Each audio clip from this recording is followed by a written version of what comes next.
If you're looking for proven ways to take your fundraising results to the next level, you're in the right place. Welcome to the Intentional Fundraiser Podcast, hosted by Tammy Zonker. Tammy has trained and led thousands of nonprofit organizations to collectively raise more than $500 million and is also recognized as one of America's top 20 fundraising experts. This is the podcast where Tammy equips and empowers amazing fundraising pros like you to transform your fundraising so you can transform the world. And now, let's hear from Tammy. We'll start the show in a moment after a word from a few amazing fundraisers about what they value most as members of Tammy Zonker's Fundraising Transformers community. I have had the honor of learning and growing from Tammy. She has really helped us understand how to communicate better with our donors, how to make sure that our mission is at the front line of their decision making, and she has just been an absolute joy to learn from. That's Stevie Shoemate from Chapters Health Foundation in Tampa, talking about how being a growth member is helping her communicate better with her donors. When you join Tammy's Fundraising Transformers community as a growth member, you get live training and coaching with Tammy twice each month. You can get your burning questions answered during her live Ask Me Anything sessions. You get to join in Tammy's live weekly hot topic discussions. You can engage with other fundraising pros like you in her private and safe online community. And you get 24/7 access to her growing library of on-demand fundraising training videos and tools.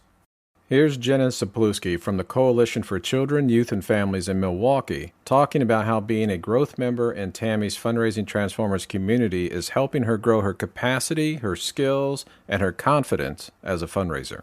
It's been so helpful for me to grow my capacity and my skills. I feel more confident knowing that I have Tammy and the Fundraising Transformers group for support. I've reached out to Tammy and the group on several occasions, whether it be just some wording for an email to say, hey, can somebody give me just a little bit of feedback on this? I'd love your thoughts before I send this out for an initiative.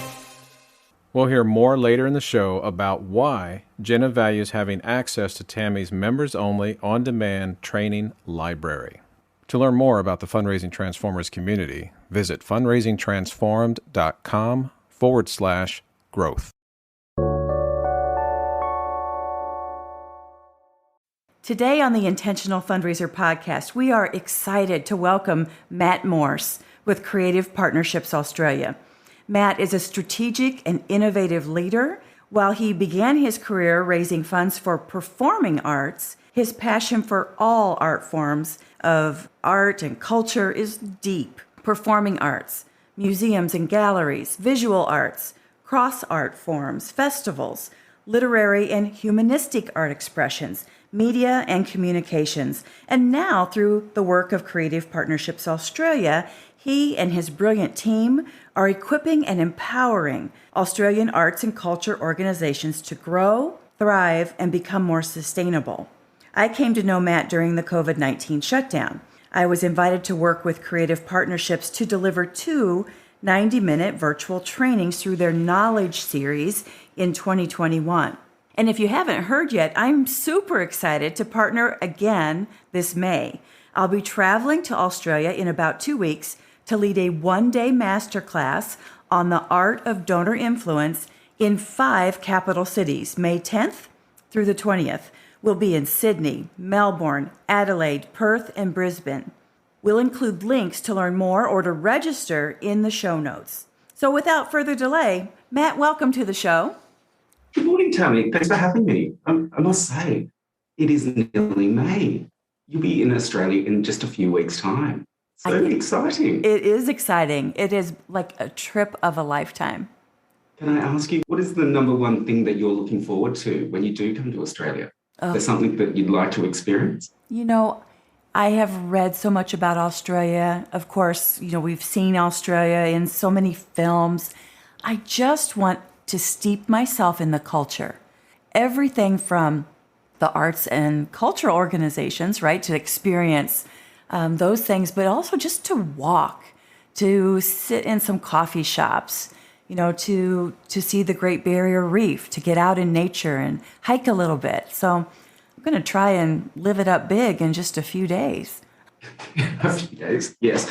Well, I can say we can give you all of that. The culture here, especially here where I record from today in Melbourne, the coffee scene and the laneways, you can just get immersed just walking down the streets of Melbourne. You can lose hours and hours. So I'm sure you'll have a great time. And I'm looking forward to meeting you in person. It really has been almost 2 years, right? Since we've been doing virtual, at least 18 months. I think I know your living room very well, and you know my kitchen very well. This is true. Welcome to my living room. Well, I'm curious. I'm always curious to learn how people get into their careers and how that career journey unfolds. Have the arts and culture always been a passion for you, and how did you get into the sector? Really interesting story, Tammy. Arts and culture has been a huge part of my DNA since I was a young person. But funnily enough, I grew up in a family that was all about sport. In Australia, sport is a thing that we all love to do and we all have to participate in. During winter, I was made to play football. During summer, play cricket, and then basketball all year round with my other brothers. But I must be honest, I was the black sheep. I was absolutely terrible at sports. I'm a very short person, always being thrown around and taken advantage of. The funny thing is that I was always winning the best team player award. My brothers would get first, best and fairest, and I would get the best team player. The funny thing is sport introduced me to the arts. My basketball coach was also the dance teacher at the local high school, and she introduced me to dance. She taught me technique. She taught me how to tell narrative and how to be a really good choreographer. She was the person that picked me up and took me to dance classes because my parents were never around. So she was really instrumental in me finding my feet in the arts, especially dance. I think that, I wouldn't be here without that kind of support. We often talk about teachers creating strong relationships with their students. This was a really, really unique situation for me. And then once I finished high school, I went off to university and I studied dance. I became a choreographer. I injured myself. So at a very early age, I had to stop. I couldn't be a dancer. My body was telling me no. But also, the flip side to that was I was becoming more increasingly aware that there's so few jobs to be a dancer or a choreographer that is actually paid in Australia. And so I thought, well, I love the arts. I love dance. I love watching people perform. Well, what can I do? How can I become a part of the enabler? Let's become an arts administrator. Let me be the support to let the great things happen. That's where I've ended up today. And, those kind of values sit in everything that I do. And when that comes to supporting arts organisations through creative partnerships, or when I was back in the fundraising role, storytelling, listening, really, really important things to me. I love that story. I had no idea. Another funny story is the day that I gave up sport to focus on dancing. And that teacher came to my house to talk to my mum. My mum cried because I was focusing on something different than sport. She really had to get her head around that this was the one thing that I was really passionate about and that I loved doing. And again, back to that teacher, I don't think I could have ever had that conversation with my parents. They're extremely proud of what I do and what I've achieved. I was different to my other siblings, and that's okay. I love that. And I think it's so true when we look at the performing arts or really any expression of art. There is the person or group of people who are front and center stage, so to speak. But for every person who's center stage, there are loads of people behind the scenes, whether they're sound and lights or curators or, again, the administrators. And we certainly know fundraisers, right? That's right. Ticket sales rarely cover operating costs completely. Rarely. Well, they probably make up, in Australia, approximately 40%. And we know that, artists need a support. They need the mechanisms in place that enable them to go off and be creative and explore and, have amazing processes. And I think the pandemic has really shown outside of the arts sector what it takes to put something on, may that be a gallery show or a performance that we do. We've got the technical staff, we've got the box office staff, we've got the fundraising staff, we've got our boards. All of these people were displaced because of the COVID pandemic. So it wasn't just Matt Morse, the artist, losing his gig. It was the entire community. But fundraising, sometimes the really silent, quiet achievers that enable so much to happen. Mm-hmm. And that's what I love about it. Yeah, it's beautiful. So what is the best part of working in the arts and culture space? And then what is like the flip side of that? What's the worst part or the most challenging part? Oh, great question. I think for me, the best part is watching a creative process. So, when a dancer comes up with an initial concept, this is what I'm going to create this work about. And they spend 4 or 5 weeks in the studio with their dancers creating this vision. And then they stop for a little while. They'll take a break and come back 3 or 4 months later. And you kind of see that evolution of the idea and the choreography. And then that kind of leads into, that kind of performance stage. But watching that process, I find that that's more important to me than sometimes the final product. I really love enabling and watching artists have that time and space to do that. But there's one other thing that I do love, and this is going to sound probably a little bit wonky to your listeners.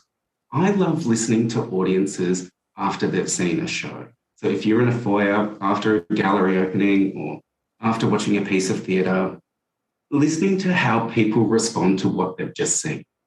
Some people love it, some people were challenged by it. And this is the whole great thing about the arts, is that it's so highly subjective.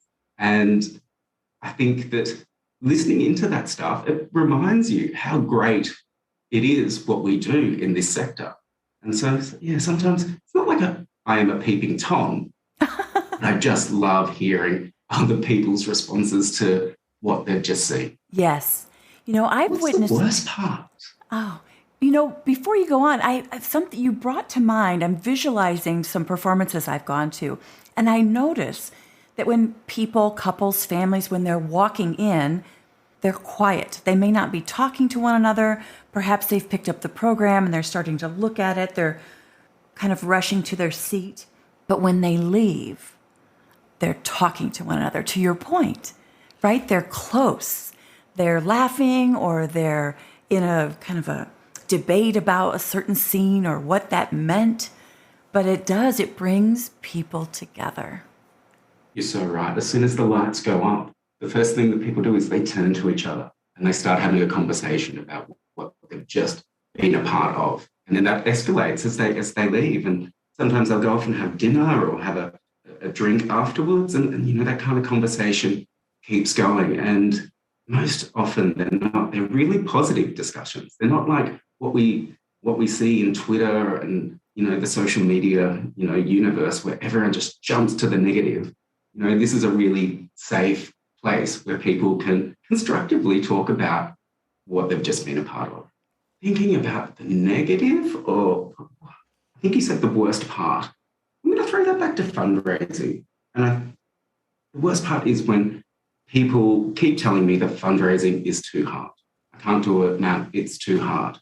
And then alongside with that, they'll throw in, but why can't you just introduce me to a donor that will give me support?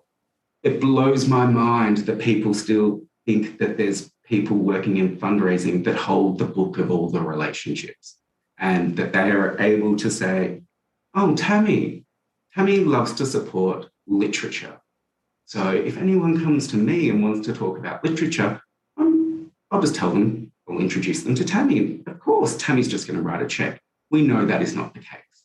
I don't know how many times, I must sound like an absolute broken record that I keep having to say this, but these conversations still keep happening. And, that's really disappointing. I agree. I think it's the same in the States. There's this apprehension or this fantasy that, that big philanthropists du jour. In our case right now, it's Mackenzie Scott and Dan Jewett. Before that, it was Oprah, right? There's going to be someone who's going to come magically sweep in and solve all your problems with a check. And what we know as career fundraisers, people who have been doing this for 10, 20 plus years, is that money follows passion and need. Absolutely. Right? How do we tell the story? How do we engage them? How do we tell the story of need? And what's possible with additional impact? And that's what we're going to be talking about in 2 weeks when I come to Australia. That's right. And the other thing, Tammy, is practice makes perfect. You know, you need to start learning how to fundraise. You've got to apply the time. You've got to engage in the conversations about how does fundraising work in your circumstance. You need to be aware. This is a huge part of the revenue source to enable us to do what we need to do. And so you can't simply ignore something because you think it's too hard.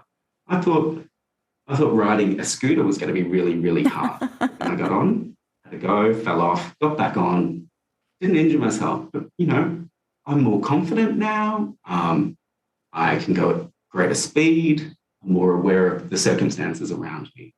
Just jump in there and learn. Exactly. It will be easy for you in the long run. Absolutely. Everything gets easier with practice.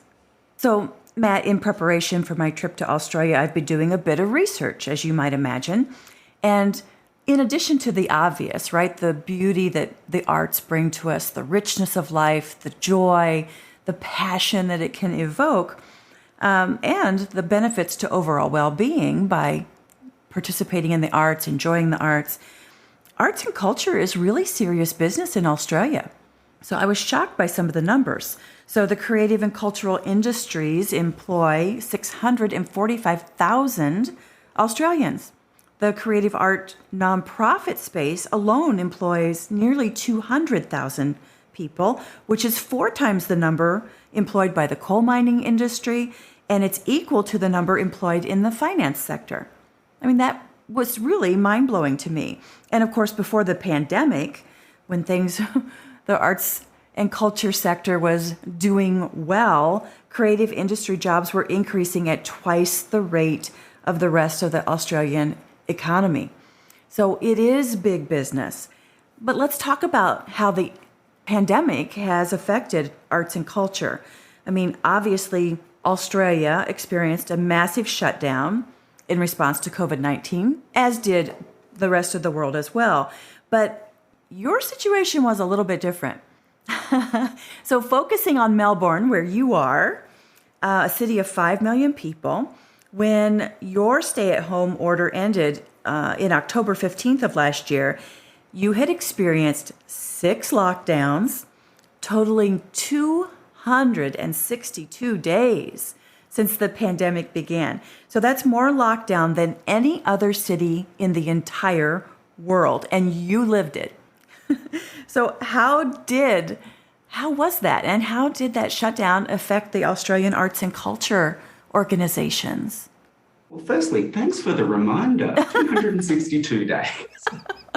I think personally for myself, it was really, really hard. I felt that every time we thought we were getting into a positive space, that we were moving through things took a lot longer for us to get back on track.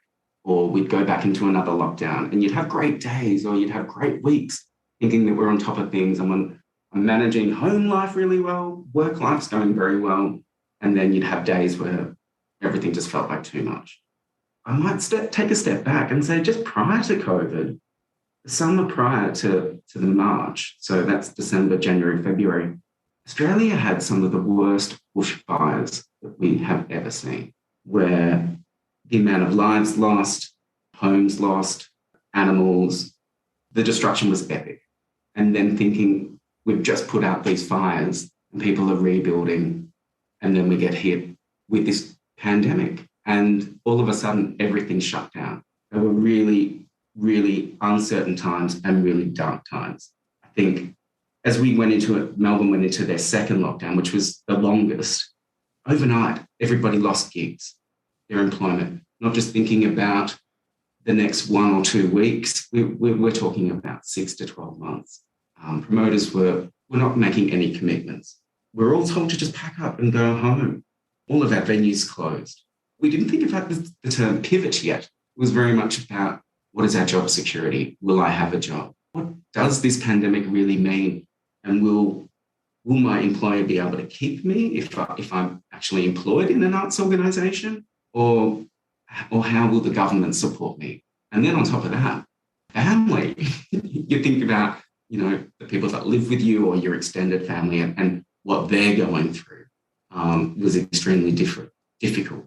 But as we tapped on before, Tammy, this didn't just affect the artists. It affected management, trades, front of house, education. Everybody was told, no, we can't have this, we can't do this. And so we had to think about pivoting. But before I go to the pivoting, I want to talk about the next level. So it's all good and well that we have lockdowns when we're allowed to open back up. In Melbourne, we had a really staggered approach to opening back up. Even though creatives could get back in a studio or theatre companies could start rehearsing, the reality of opening a theatre and affording to put on a theatre production, it wasn't cost effective. We had one person for every 4 square metres, or capped at 25% capacity and then 50% capacity. And then sometimes it would get to 50 and then we go back down again. So, being in management, you often question, why are we doing this? Why don't we just wait? Let's just wait till it's over. But what we learned is, this isn't going away. This is here. And so we had to pivot. There's some amazing pivots that came out of it. One of the great things is on social media, watching dancers from the Australian Ballet in their tiny 1-bedroom apartments taking class. Firstly, I'd never imagined that I'd be in the living room of a dancer for the Australian Ballet. And in my mind, I thought they'd lived in grand houses, little 1-bedroom apartments. Another great thing was from the technicians that worked on the road with the concerts and the big festivals. They pivoted and said, well, we've got a really great skill set. And there's a gap in the market. Everybody's needing workstations from home. So let's use our skills and make plywood, laptop holders or desks and sell them to the community. That business went crazy. They ended up employing more staff to meet the need. And I felt that this is another great community moment where people went, well, actually, we're not going to buy the big multinational desk from, the stationary people. We're going to support local business. And we're going to support the employment of these people during this really challenging time. Nice. Probably one of the most amazing things for me was overnight, this thing called the Melbourne Digital Concert Hall started. And this was based off 2 artists that thought, okay, how do we get music out to the regions? How do we get music out there? And they created this digital music hall, a subscription-based, where people could buy tickets online and see their favourite performers perform their favourite works. It was a means in that time for people to stay engaged with, their love. And it was also a great distraction. And the Melbourne Digital Concert Hall is no longer the Melbourne Digital Concert Hall. It's now the Australian Digital Concert Hall. It's been so successful, and it continues to be successful as we move out of lockdowns, because people anywhere can engage with it. People that, Australia is a very vast country. People that live in regional Australia, they can't often come to Melbourne and sit in the Melbourne Recital Centre. But with this new model, they're able to engage at their home in their own time. That's really brilliant. And then they supported that. And they supported that philanthropically. So there was some investment by government in the initial stages, but the bulk of it has come through philanthropic giving and revenue through ticket sales. As dark as it is, there was some amazing creativity. What's next? It's a little bit hard because we've lost 2 years of seeing works being presented. So who knows? But, I'm loving being back inside venues. I'm loving being inside theatres, and I just want to continue to support and see as much as I can. Yeah, I think it's so good. I mean, it's amazing that venues have opened back up. People are so hungry to get out and to, to be social. But I think that this and strategy, where we take the best of what we created during the pandemic, whether it's digital access, subscription access, in addition to the in-person, I think there's real opportunity there, not just for revenue and for fundraising, to really make a case about when we talk about taking the arts to the masses. But I think that people need that. I think that the pandemic could be so isolating. And we know, at least here in the U.S., the youth suicide rates spiked because of that isolation. And you're nodding. So did that happen in Australia as well? Yeah. And so for people to have access to that kind of creative, to soothe their souls, to create a sense of belonging, to bring some joy, I mean, it literally makes a case for the quality of life and sometimes life and death. That's right. And thinking about doing things together, like as simple as going to a dance class and seeing your friends for an hour and, doing, the latest, hip hop jazz routines, what that does for your endorphins and also your ability to, socialize and make friends. It's a very different proposition when you're doing it facing your television at home with a dance teacher and your siblings running around you. It's still very isolating, especially when this is now happening for 40 odd weeks whilst you can't be at school and you can't do things. Very difficult time. I don't think we're through it yet. And I envisage that the arts and cultural sector will be very different. I think we're okay now in some ways, but there's a lot of burnout. There's a lot of tiredness. There's a lot of people thinking, well, I need a break now. I need to step away. And that, all of that is perfectly fine. And I think that what anybody in the leadership role in arts is that we've got to provide that space and we've got to provide that support. We want people to come back bigger or better or healthier and be able to connect again and get that life back and realize the motivation why they came to this sector in the first place rather than it being too hard and exhausting. Yes. What's interesting, you and I have talked, we both have read about the Great Resignation. We both have experienced it in the nonprofit sector. But what's really interesting is that, yes, in the nonprofit sector, so many performers, but also so many of the administrative, the fundraising, the behind the scenes people are experiencing that fatigue, that burnout, and they're looking for something else. Many of them in the U.S. are leaving the sector altogether. And that's concerning and it's sad. But at the same time, if we look at the for-profit sector, the business sector, those employees have gone through their own trauma with the stop and start, pandemic, shutdown, open, shutdown, as you were describing. And they too are feeling a sense of maybe resignation and dissatisfaction and fatigue with their for-profit jobs. Perhaps we in the nonprofit sector could attract them.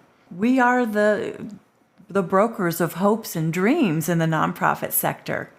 And that, I think, has some appeal. Definitely. I think, and increasingly when people had time during these lockdowns, they really reflected on what is the meaning and the purpose of what they're doing. And are they happy working in the for-profit sector, working for the bigger engine and not being purposeful? And so people are thinking about, well, I've enjoyed time with my family. My purpose is different. And I'd like to try and retain as much of this as I can. And an important part of that is my career. We spend 8 to 10 hours every day, 5 days a week in this space. I want to be doing something that's meaningful to me and something that I'm incredibly passionate about. So I believe that there is a great opportunity there. Fingers crossed. It'd be nice to get some some more skills in the arts and cultural sector. So Absolutely. So, Matt, I've read that the Australian government invested $11.5 billion in arts and culture in 2019 and 20, including $4.25 billion in COVID relief. And that's incredible. It really shows how much arts and culture means to the Australian culture, that your government would invest those kinds of dollars. I mean, I can tell you in the U.S., we've been pulling the arts out of public schools for decades now. So that's really heartening to see that kind of investment. Tell us about the funding mix for arts and culture organizations in Australia. You mentioned that the box office or ticket sales is about 40% on average. Probably most organizations are somewhere in there. How much of it then is government funding versus corporate or individual private funding? And has that changed? Are you beginning to see it change as we emerge from the more intense phase of the pandemic? Really, really big question. And a really interesting question, actually, Tammy, because it differs across size of the organisation, their activity, where they're situated and what they do. We kind of talk about our sector in 4 sizes. We've got the small to medium size, which are organisations that kind of operate under $250,000 a year in revenue. And then we've got our large size organisations, which operate between $250,000 and $1 million a year in turnover. And then we have our extra large organisations, which most likely look like your collecting institutions or your major performing arts companies, which operate between $1 million and $50 million per year. And so sometimes when we slice and dice where the revenue comes from, it differs by size. I'll kind of focus on the large organisations today because I think that's quite a decent sample here. As I said, prior to the pandemic, 40% was revenue. So think about that completely wiped straight away. That's not coming in because people can't come and see what you do. Government revenue prior to the pandemic sat around 27%. Now, this differs by organisation. Some organisations get more from government. Some of them are less reliant on government funding, depending on how they've set up their business. And private sector support sits around, equally important at around 25% of the revenue. And during the pandemic, obviously government grants grew. The Australian government introduced JobKeeper, which enabled payments to be made to the employer to keep their staff on the payroll during the pandemic. So there's an increase of government support there. And then there was operational grants to obviously keep some initiatives going, or if some organisations had a greater level of financial difficulty to weather the storm of the pandemic. What we didn't want to see is some of our largest and most long-standing organisations all over because of the pandemic. But private sector support, I think, was really interesting. At the start of the pandemic, we heard a lot of stories about companies going back out to their subscription buyers and saying, would you consider donating the value of your subscription back to the company whilst we go through this terrible time, rather than us providing you with a refund? And this was really popular.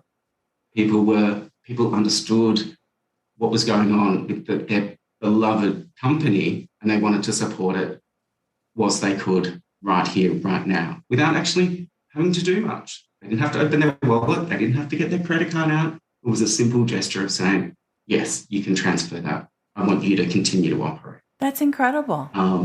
People are amazing. Yeah, it's just, well, that's right. And it'd be interesting to see when we do get data reflecting back on the second year of the pandemic is, did that trend continue? Or did people kind of feel like, well, that's enough? Or did the organisations not do enough to keep those people that have made that, what they may feel is a really quite a significant gift to the organisation, because their relationship to date is only being, I'm a supporter by a subscription. But maybe they've decided, no, that's not the case moving forward. But time will tell, and we'll have that data hopefully towards the end of this year. There's organizations in the philanthropy space that had well-oiled fundraising strategies and relationships with their supporters, did so much better than those that were not ready. There was a lot of organizations that panicked and went, we need to find our supporters and we need to tell them that we're having a really tough time and we need them to give us some money. Well, asking for money at the start of the pandemic was a very crowded space. Arts and culture was not the only sector that was saying, we need your support. So you have a very limited chance of people saying, we value you so much that I'm going to be able to financially support you during this time if I've actually got the capacity. Whereas those organizations where philanthropists are known by name, they're part of the family, they're part of the fabric, they were more than willing to step up, either redirect their annual gifts to Untied or extend a gift, increase it by 10, 20 or 50%, regardless of what they thought they could or should be doing at that time. Mm-hmm. All goes back to relationships, right? Hands down. And I think that anybody working in the arts and culture, that's probably one of the biggest things they've learned from the pandemic is relationships. And I hope that it's not something that patters away over the 5 years post the pandemic. I hope that we continue to strengthen these relationships and build on them, and understanding that it's not just the fundraiser that holds the relationships. It's the artistic director. It is box office people knowing who Tammy is when she steps inside the gallery. It's the artist. Artists, I'm not going to say they didn't shock me, but I was pleasantly surprised how willing they were to roll up their sleeves to contact supporters that they knew that they liked what they did, and spend 30 minutes talking to them on the telephone. They didn't feel as though this was a step too far. I feel that's fantastic. I would say 10 to 15 years ago in Australia, artists were off limits. Artists weren't allowed near philanthropists or business partners. And if so, it was very transactional. It was kind of like, welcome to the rehearsal room for 5 minutes, and now we need to move on. So there's that kind of that shift. And God, that shift has happened because, artists value their audiences, which their audiences are their biggest supporters. They're their lovers. So them being a part of this during the pandemic, I think, hopefully we'll have a really significant change in this space. Yeah, so it won't be the fundraiser saying, hey, Tammy, can we please have the artists on Friday for 2 hours because we've got some lovely supporters dropping by. I don't know, Tammy. It'd be like, of course. The artists would love to see Matt and Mike this Friday. Looking forward to it. Yeah. Oh, that's a game changer. Absolute game changer in the world of philanthropy, for sure. I mean, because then our supporters feel like family. It's these artists aren't these untouchables on stage, but you can actually build that relationship, that affinity, and what it says to the donor. And I know I'm preaching to the choir, but I just love it because it says to the donor, you are more than a gift. You are part of this family, right? You have access. So good. That's right. And it's unique access. And I think one of the things that may have contributed to this shift is social media. Instagram. Every artist has a profile and they talk about what they do and what they love about what they're doing in their personal time and their professional time. And that's another glimpse for supporters to have a level of engagement with an artist in their personal space. But then that also enables them up to want to get to know that person further or understand what they do even to greater lengths. It's interesting. It is. It is. It is. We're back with growth member Jenna Zapluski from the Coalition for Children, Youth, and Families in Milwaukee, talking about how having 24/7 access to Tammy Zonker's on-demand training library is helping her become a better fundraiser. Since joining the Fundraising Transformers group, I have had the opportunity to go back and rewatch a host of trainings on such a wide variety of topics, from how to work with my team members inside my organization to how to get my board excited and passionate about fundraising, and topics like how to reach out to a donor and how to get a meeting with a donor. Here's Stevie Shoemate from Chapters Health Foundation in Tampa, sharing that as a growth member in Tammy's Fundraising Transformers community, you're never alone. How members of the community support one another by sharing resources and lessons learned to help solve tough fundraising problems. You oftentimes learn from other people across the entire country, which is really nice because it helps you understand that you're not alone in your fundraising challenges. I was just sharing with someone the other day that it really helped me feel like I wasn't the only one experiencing these challenges, knowing that someone from New York or New Hampshire or Texas, people all over the U.S. with varying communities and different fundraising strategies, we're all in this together.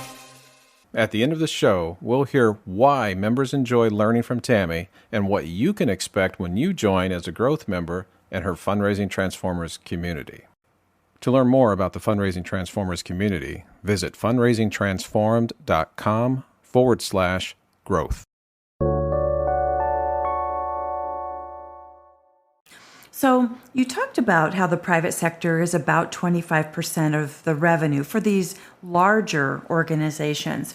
But when you talk about access to the artists and these relationships, these pockets of really strong relationships, it really does seem like there's a strong case for support for growing private sector contributions from individuals and individuals who run corporations and businesses. So I saw that the Australia Council for the Arts published some findings in a study that says 84% of Australians recognize the impact of arts and creativity in their community. So there is inherent recognition of that value. 63% recognize the importance of arts and culture on childhood development. Again, really powerful. 56% recognize the impact arts and culture have on overall well-being and happiness. So with that level of appreciation and recognition of arts and culture, what seems to be the biggest challenge to inspiring more generous giving from the private sector? How can we move the needle from 25% to 50 or 60 or 75? This is the multi-million-dollar question.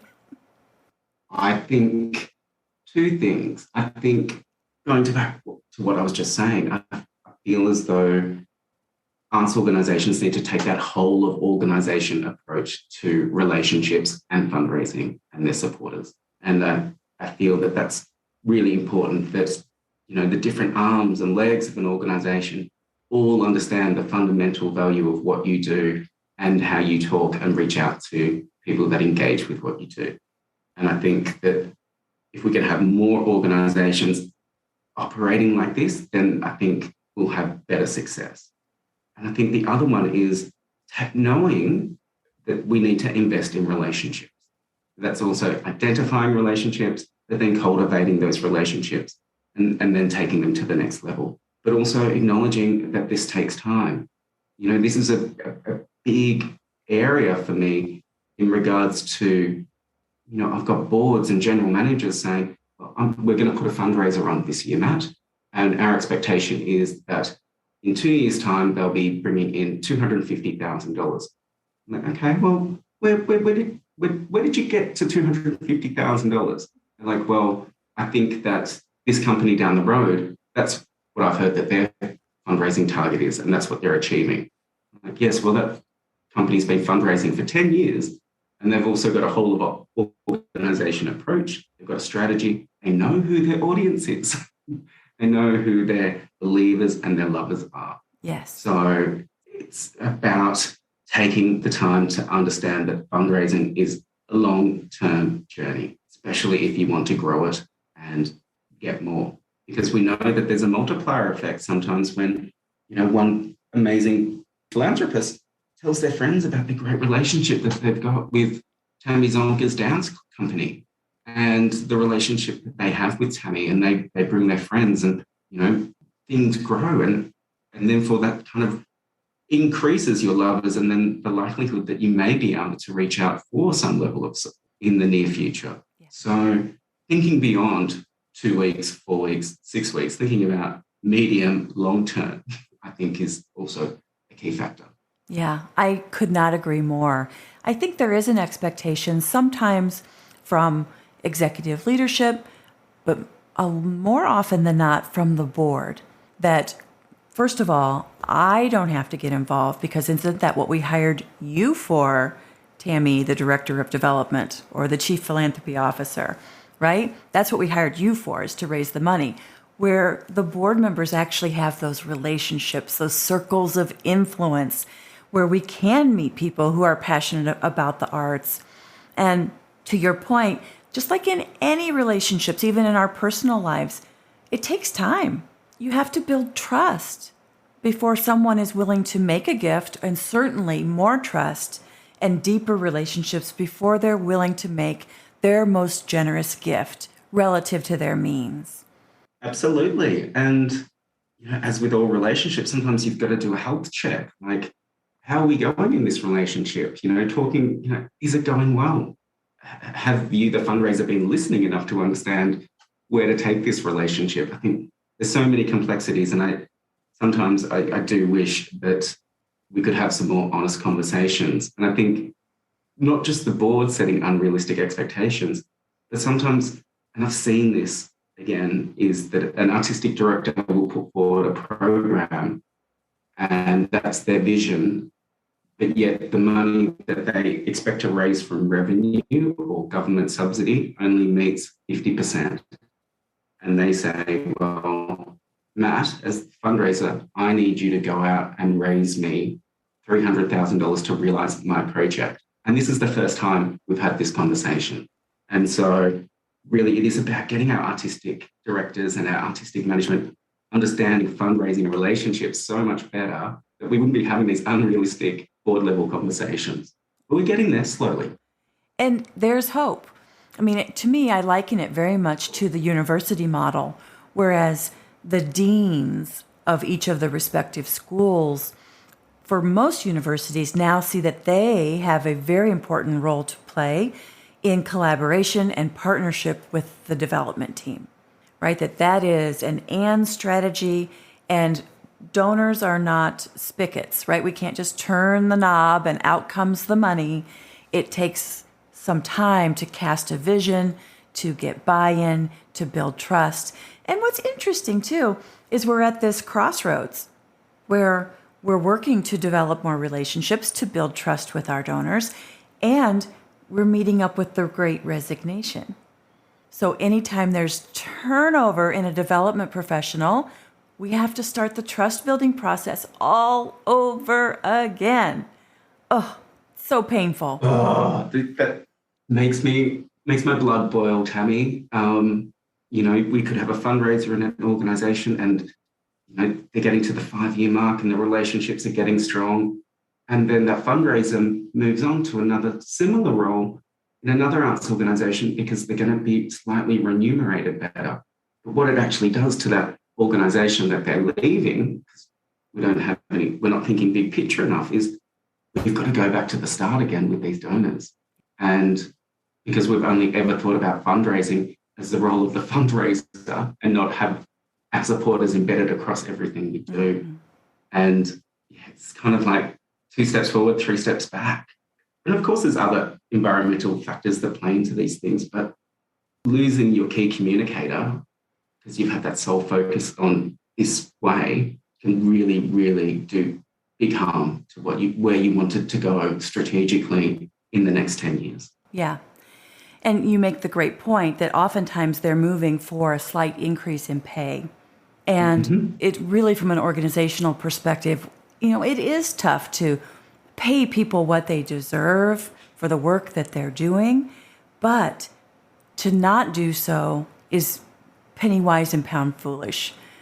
Right, because we know when those relationships with donors get set back, that is setting back contributions.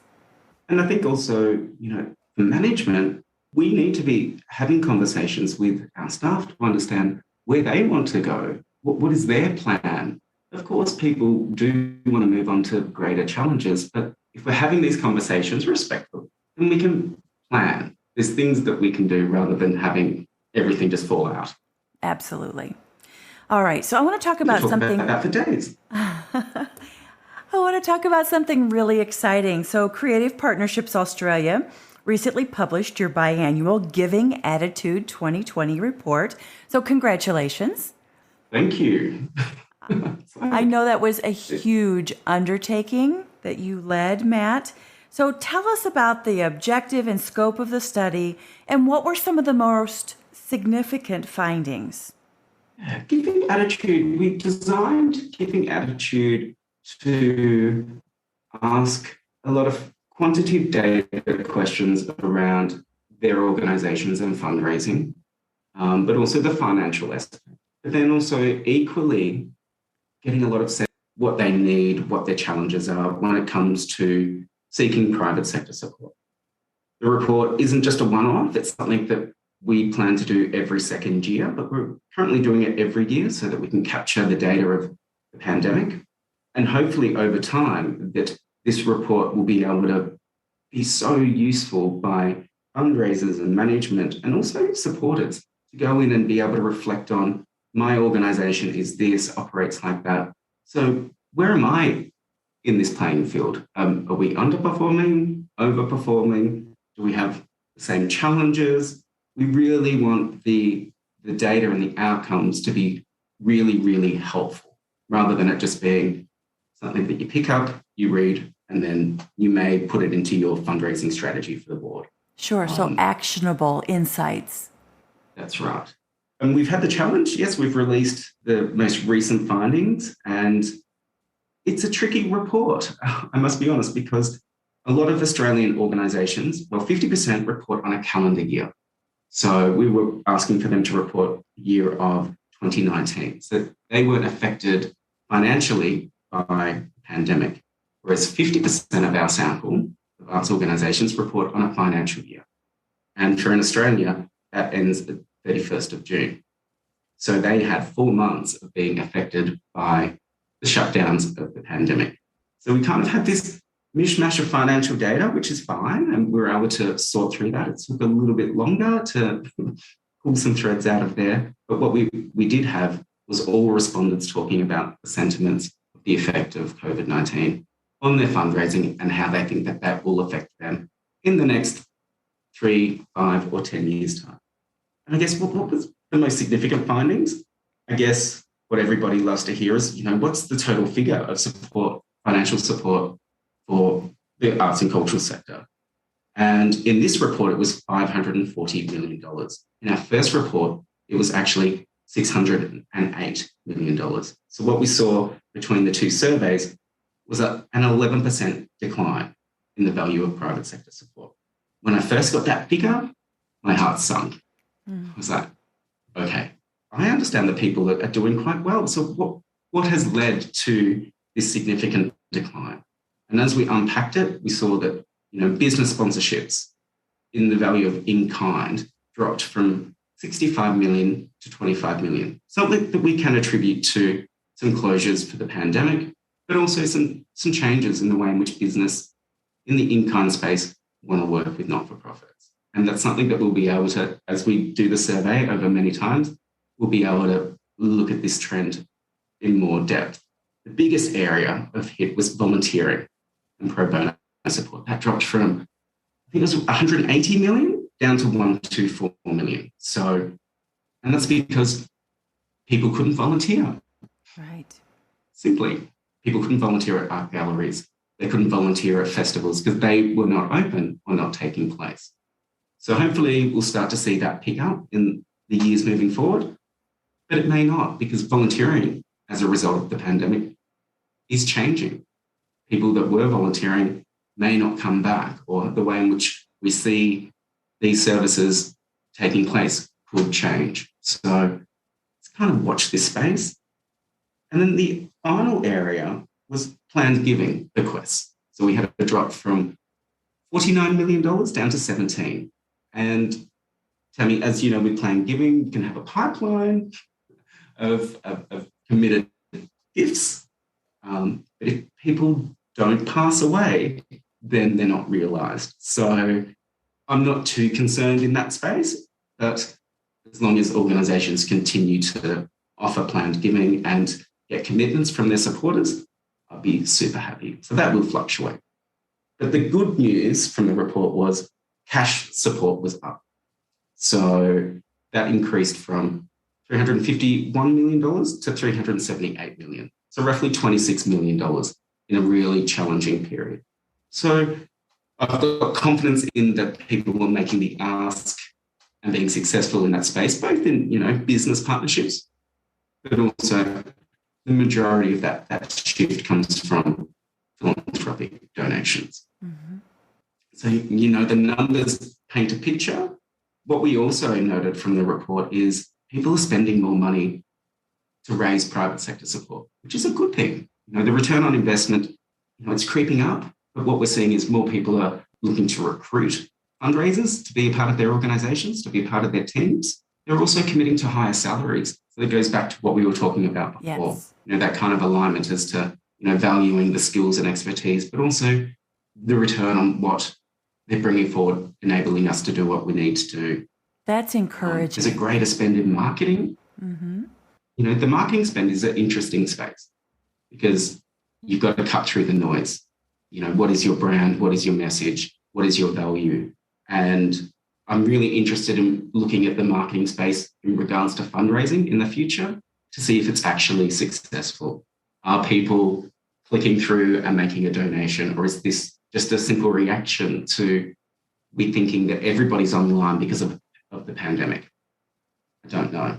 So I'll be working closely with our marketing team at CPA and also the sector to try and unpick that space, which is quite interesting.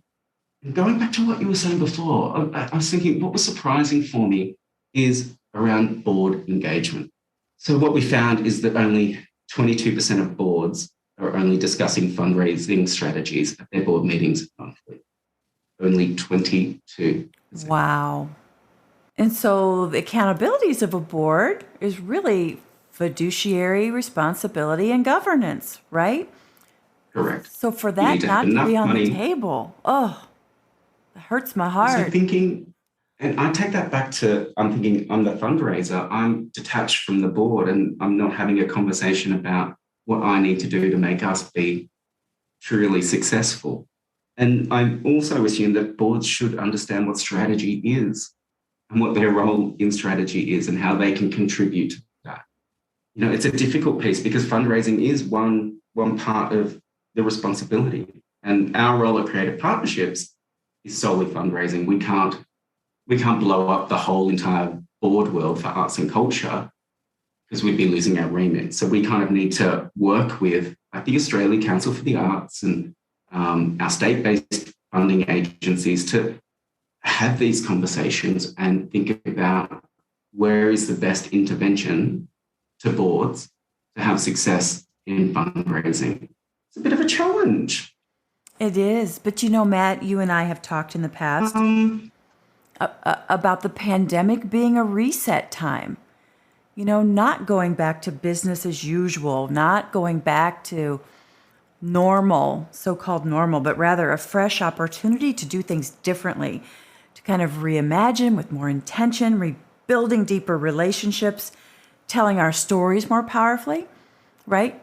The marketing pieces, and also maybe rethinking board engagement. That's what's, I think, the exciting opportunity in front of us. We actually could recreate what it means to be like in the philanthropic sector, whether you're a board or a staff member or, a volunteer. And I know that that's a lot of what our masterclass is going to talk about, the art of donor influence, what it's really all about. But boards do indeed play such a key role in that. They do. And maybe that's the awareness piece that CPA needs to be focusing more on, is talking to those board directors one by one maybe through our state managers or through campaigns and so forth about, do they understand their role in fundraising? 25% of the revenue of the organisation, what role do you play here? What can we do to educate you better so that you feel more confident that you can ask the right questions, that you know that you're going to get the truthful answers? I guess I'm really fortunate in the roles that I've had in fundraising. I've had boards where fundraising is, number 4 on the agenda. It's discussed at every single board meeting. And the respect from the board to how important this role is, because it brings in so much support for enabling us to do what we do. It's a very big, big conversation at board meetings. And it's a really respectful conversation between fundraising, management, and the board. So how do we get that kind of respectful way of working in a smaller context, in the small to medium sector? It's more of a challenge. Mm-hmm. But hey, there's some organisations that are in the small to medium space that are kicking goals in this area. They're educating their boards about fundraising. They're getting them on board, talking about what we're going to do today or next year in regards to fundraising and what resources they need to be able to do what they do. Like, that's a critical point, talking about the resources that they need to be able to undertake a fundraising campaign. Not just about coffees and, prospectus. There's things that need to be, skills development, up training. There's so many things that you've got to invest. If you want to make money, you've got to invest. And we do see that in some of the small and medium sector. And I guess the skills thing, that's really positive because, hey, the arts and cultural sector are coming out to see you in full force in a couple of weeks' time in Australia. I think it really boils down to how do we build a culture of philanthropy inside our organizations? And so inside a culture of philanthropy, we know from the board and across the entire ranks of the staff, through our volunteer ranks, people understand that they have a role to play in philanthropy.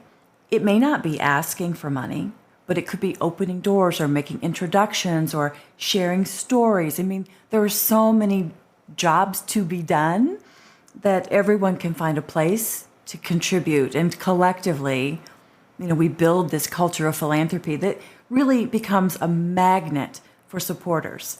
People are so excited and so passionate at every level that the community is saying, I want to be involved in that, right? Like, I'd like to have what they're having. So I think that's part of a culture of philanthropy. And another attribute of a culture of philanthropy is when we look at fundraising and marketing, not as an expense, but as an investment. You're nodding your head like, amen, amen. Yeah. I just think that those are two of the keys to us creating that reset. And gosh, imagine our arts and cultural communities when we can do that. And I think joining the forces of fundraising and marketing experts understand people's personas, their drivers.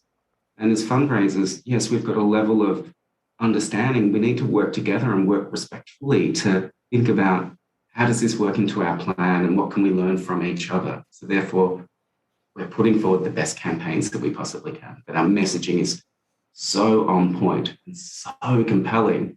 And whilst the marketing team and the fundraisers are building on that relationship and talking about the wins that they're having as well. So we're not siloed anymore. I think I've seen that change happen in an organization. And day one, it was a bit prickling, but 300 days later, full of comfort, understanding, respect, and there was no need for a marketing and fundraising meeting because the conversations were taking place daily. And when it does happen, it's so amazing. Yeah. And the benefits, incredible. Yeah. Good stuff. Well, I want to begin to wrap up today's episode, and I want to know and give you an opportunity to share what's next for you, Matt. Any exciting projects or initiatives that our listeners can look forward to? Great question. But we're coming into what we call our new financial year. So we're working a lot on our personal strategy here at CPA, really focusing on what we can be doing better for the sector, not just artists and arts organisations, but also, the philanthropic community and the business support community. So that's going to be really interesting for us. We've got Plus One, our match funding program that launches in July. That's for Australian arts organisations where they can apply to have matching funds up to $50,000 to entice new supporters to their organisation. So it's not about us just matching the money that you raised last year from your supporters. It's about new engagement and supporting the strategies that you've been working on and giving you, a bit of a carrot to get them across. Oh, that's exciting. There's a few projects that I'm kind of mulling over at the moment, testing them. So I think it's a bit of watch this space. Some really exciting ideas. They're all in that. How do we tune them properly? Mm-hmm. Very good. So one thing that we do pride ourselves here at CPA is everything has to be top shelf. So we don't put things out to market that we think that are half baked. It's our responsibility to make sure that they're top shelf. So we're just in the back room at the moment, which is good. It's excellent. And that's been my experience. Like everything is done with excellence. So congratulations. I think that's definitely a cultural value that you have as an organization. So our listeners know at the end of each guest conversation that I like to ask a few rapid fire questions to provide even more value to our listeners. So I have about just a handful of questions. Are you ready, Matt? Yes, I am. Let's go. All right. So what's the best fundraising advice you've ever received? Okay. Focus on the donor's needs and not yours. That ability to listen. What's driving them to support you and what you're doing. Love it. What book do you recommend to our audience and why? I'll be completely honest. I don't read a lot of books anymore. I'm a podcaster. I love to put in my pods and go for a walk and listen. But I did over Christmas was sent this book called Your Amazing Brand Story by an Australian called Tim Wood. And this is it's a book about storytelling and how stories are about people. It's a really easy read and it's educational. At the end of each chapter, it asks you questions about how you can relate that back to your story. Quite an excellent book. What are the top 3 characteristics needed to be a successful fundraiser? Be able to listen, be respectful, be strategic. Very good. What's your favorite fundraising tool or app? This is a no-brainer for me, and that is the Australian Cultural Fund. So the Australian Cultural Fund is something that we manage at Creative Partnerships Australia, and this enables independent artists or small groups that can't get tax deductibility status in Australia. It enables them to fundraise on our platform, and donors can make a donation to Creative Partnerships Australia and get their tax receipt, and then we pass on 100% of those funds onto the artists themselves so that they can create work. I love it. The hotbed of creativity, of ideas across every single art form, everywhere. It's just, it's pretty incredible. Yeah. And I have spent time on your website. I mean, you showcase many of the recipients, the artists, in such a beautiful and empowering way. What's your favorite fundraising conference and why? Remember when we would meet in person way back in the day? Good question. I'd probably say in Australia, it would be the Big Four fundraising conference. So it has 4 different streams. And it means that kind of where you're at the moment in your organization, you can sit in a particular pathway and get immersed in that.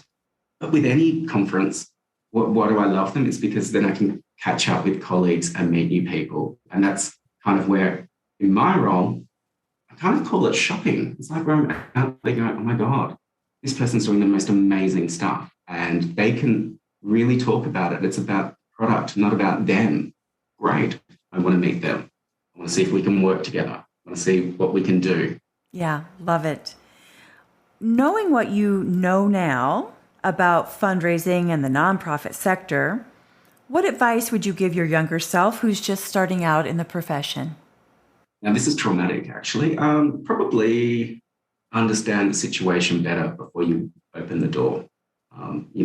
One of my first encounters with a supporter of an organization that I worked with, I thought I was just going to have a conversation about how we could get them to re-engage with the organization. And as soon as I sat down at the table opposite this person, they just went to town on me saying, why are you here, Matthew? Why is not the head of fundraising here?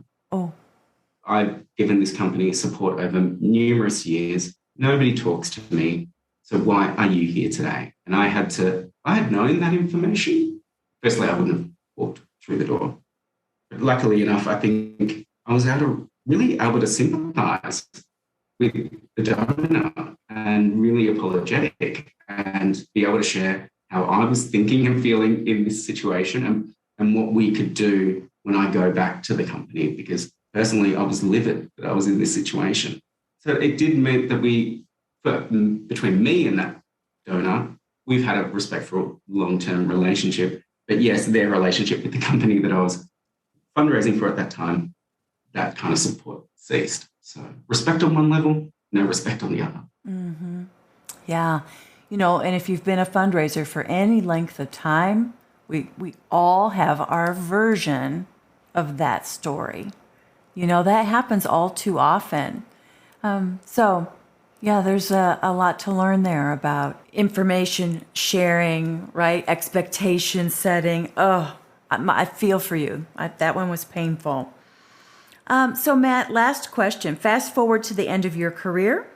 Looking back, what do you hope to have accomplished? I'm not going to say what I hope to accomplish. What I'd like to see happening is that the arts and cultural sector in Australia, we hit that 50 or 60% of private sector support as our revenue stream, and that we've increased donors and business support to the arts. So we're building on that research that you were talking about really early on in our conversation and seeing that kind of embedded into the way in which people think and feel when they want to support something. So I'd just like to be able to sit back and just go, isn't this amazing? Yeah. Because I'm not the fundraiser, Tammy. I'm not the fundraiser at the moment. So I can do the best we can do the best here at Creative Partnerships to give as much support as we can to organisations. But it's up to the individuals themselves to make the investment and spend the time. So fingers crossed they do. Yeah, but you are equipping and empowering fundraisers all across the arts and cultural sector to do better fundraising. So I think that makes you, I think you're still a fundraiser, indirectly.